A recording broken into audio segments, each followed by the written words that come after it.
નહીં, એ તો એના પતિને જ મળવા જાય ને, સાચો પતિ આવી ગયો છે તો. એ લાલા, આ તો બધા જગતના ફોટા છે. હાચો પતિ તો તું છો અમારો. હવે હાચો પતિ મળી ગયો હોય તો આ બધાના ફોટાને રાખીને શું કરવું? આ તો શરીર છે, કાલે ચાલ્યું જશે. એવા વરને વરી શું કરું, જે આજ જીવે ને મરી જાય. હું તો વરુ ગિરિધર ગોપાલ ને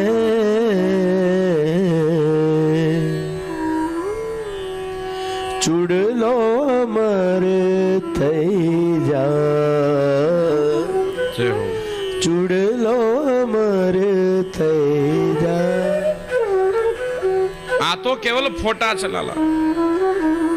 સાચા પતિ તો તમે છો અમારા. આપ મળી ગયા તો આ ફોટાને શું કરવા મહારાજ? અને મહારાજ એ ગોપીઓ છે લાલાની પાછળ પાગલ બની. લાલો કહે છે આ ગોપીઓ છે એ વૃંદાવનની અંદર જગતની માયા મૂકીને આવી ગઈ છે. જગતનો બધો મોહ ચાલ્યો ગયો છે. ભગવાન કહે છે જ્યારે જગતનો મોહ જાય, જગતની માયા જાય, ત્યારે હું પ્રગટ થાઉં મહારાજ. ત્યારે બધી ગોપીઓ છે એ કૃષ્ણને ફરતી ગોઠવાઈ ગઈ. ભગવાન કૃષ્ણએ બાંસુરીનો નાદ છેડ્યો, નાદ છેડ્યો અને ગોપીઓ બધી છે એ ભગવાનને ફરતા રમવા લાગી. એ રાસ રમે ત્યારે ભગવાને વિચાર કર્યો કે દરેક ગોપીનો છે અભિમાન દૂર થયો, જગતની માયા છે છૂટી ગઈ, હવે એની પાસે પ્રગટ થવું. જ્યારે ગોપીઓને બધીને ભગવાનના પ્રેમની અંદર આસક્ત જોઈ ત્યારે ભગવાન જેટલી ગોપીઓ હતા એટલા ભગવાને સ્વરૂપ ધારણ કર્યા છે મહારાજ. જેટલી ગોપીઓ હતા એટલા ભગવાને સ્વરૂપ ધારણ કર્યા. હવે આ રાસની અંદર વૃંદાવનની અંદર એક એક ગોપી છે, એક એક કાન છે. એક એક ગોપી અને એક એક કાન છે. આ રાસ રમે છે મહારાજ ફરતો. શરદ પૂનમની રાત છે અને ચંદ્ર છે એ બરાબર આકાશની મધ્યની અંદર છે. શીતળતા ફેલાઈ રહ્યો છે ભગવાન ચંદ્ર પણ, અને ચંદ્ર પણ રાજી થઈ રહ્યો છે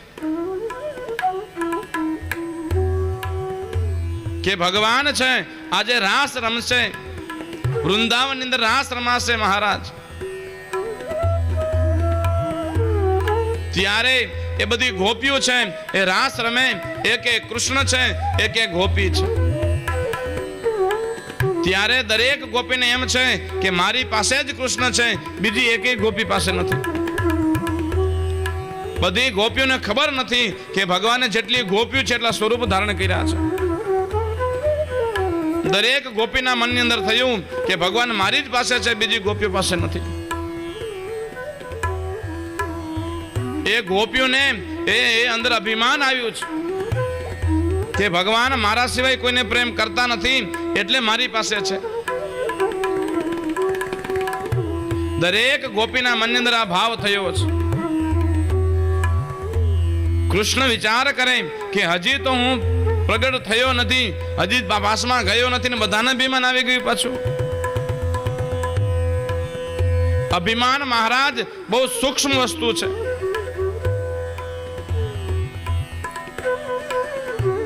અભિમાન છે એ પાપનું મૂળ્યું છે મહારાજ. दान धर्म को मूल है, पाप मूल अभिमान. एम पीछो मूके अभिमान आपणु. अभिमान महाराज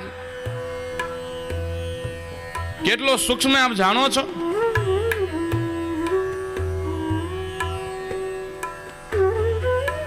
અભિમાન સૂક્ષ્મ કેટલો છે એ તો રાજા ભરોથરીને પૂછો. અવંતિકા નગરીનો રાજા, એ ઉજ્જૈન નગરીનો રાજા એ ભરોથરી છે મહારાજ. એ ભરોથરી મહારાજ એ શમશાનની અંદર તપશ્ચર્યા કરવા માટે ગયા છે. અંતે ભેગ પહેરી લીધો અને ભરોથરી મહારાજ છે એ શમશાનની અંદર ગયા તપશ્ચર્યા કરવા માટે. 92 લાખ માળોનો ધણી મહારાજ, જેની પાસે 92 લાખ માળવા છે. અંતે છે એ ભેખ પહેર્યો અને શમશાનની અંદર તપ કરવા માટે ગયો છે. તપ પણ કઈ રીતે કરવાનું કે કોઈ પણ મળદું આવે અને મળદાનું છે એ પૂજા માટે પિંડ બનાવે ને શમશાનની અંદર એ જ પિંડ શેકીને ખાવાના અને જે પાણી લઈ આવે ટાઢી કરવા માટે પાણી પીવાનું. જ્યાં સુધી કોઈ ન લઈ આવે ત્યાં સુધી ભૂખ્યું રહેવાનું. શમશાનની અંદર ખાડો કર્યો, પોતાના ગળા સુધી ખાડો કરી કેવલ મોઢું બહાર રાખ્યું છે. તપ કરે છે. ત્યારે એક દિવસ આ રાજા ભરોથરી પિંડદાન મળદું આવ્યું, પિંડદાન કર્યા અને શેકીને ખાધા છે. હવે એ વસ્તુને થઈ ગયા 6 મહિના બીજા, ત્યાં સુધી કોઈ મળદું આવ્યું નથી ને કોઈ મર્યું નથી ગામમાં. રાજા ભરોથરી છે એટલો 6 મહિનાનો ભૂખ્યો ને 6 મહિનાનો તરસ્યો મહારાજ. એ શમશાનની અંદર તપશ્ચર્યા કરે. ત્યારે એક વખત ભગવાન શિવ અને પાર્વતી એ ઉજ્જૈન નગરીના માથેથી એ પસાર થતા હતા. ત્યારે ભગવાન જગદંબા પાર્વતી કહે છે કે મહારાજ, આ રાજા ભરોથરી આપનું કેટલું તપ કરે છે મહારાજ, એને પ્રસન્ન થઈને દર્શન આપો ને. ભગવાન શિવ કહે છે હે પાર્વતી, હજી આના મનમાંથી અભિમાન ગયું નથી. અરે મહારાજ, આપ અભિમાનની વાત કરો છો? શમશાનની અંદર તો રહે છે, એક ટક જ્યારે મળદું આવે ત્યારે ખાય છે, ત્યાં સુધી ભૂખ્યો રહે છે અને આપ એમ કહો છો કે અભિમાન કરે છે. ભગવાન કહે છે કે હે જગદંબા, તમે વિચારમાં બહુ ઉતાવળ કરી લ્યો છો. જગદંબા કે નહીં મહારાજ, મારે જોવું છે અને ક્યાં અભિમાન છે. ત્યારે કહે છે પાર્વતી કહે છે કે મહારાજ, મારે આજે જોવું છે કે અભિમાન ક્યાં પડ્યું છે એમાં.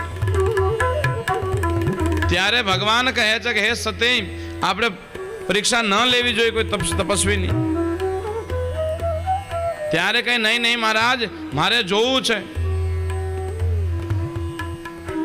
ત્યારે ભગવાન શિવ અને પાર્વતી એ બ્રાહ્મણનું સ્વરૂપ ધારણ કરી અને રાજા ભરોથરી જ્યાં તપ કરતા હતા ત્યાં આવ્યા છે. એ જ સમયે ત્યાં એક મળદું વાવેલું, મળદાને બાળ્યું, પિંડ મૂક્યા, ટાઢી કરવા માટે માણીને માટલી મૂકી અને અગ્નિ સંસ્કાર કરીને ચાલ્યા ગયા. ત્યાં રાજા ભરોથરી રાજી થયો કે આ 6 મહિનાનો હું ભૂખ્યો છું, આજે આ પિંડદાન આવ્યા શેકીને ખાઈશ, આજે તો પેટ ભરીશું. ત્યારે આ રાજા ભરોથરી હતો એના અગ્નિ સંસ્કારો પર જે અગ્નિ હતો એની માથે આ બધા પિંડ શેક્યા અને માટલું હતું એને તોડી એનું વાસણ બનાવ્યું, એની અંદર પિંડ લીધા અને પાણી સાથે ખાઈ લઈશ એવો વિચાર કરે છે. ત્યાં તો શિવ અને પાર્વતી મહારાજ એ બ્રાહ્મણનું રૂપ લઈ અને રાજા ભરોથરી મોઢામાં કોળિયું મૂકવા માટે જાય. ત્યાં તો શિવ અને પાર્વતી કહે છે કે ભિક્ષાન દેહી.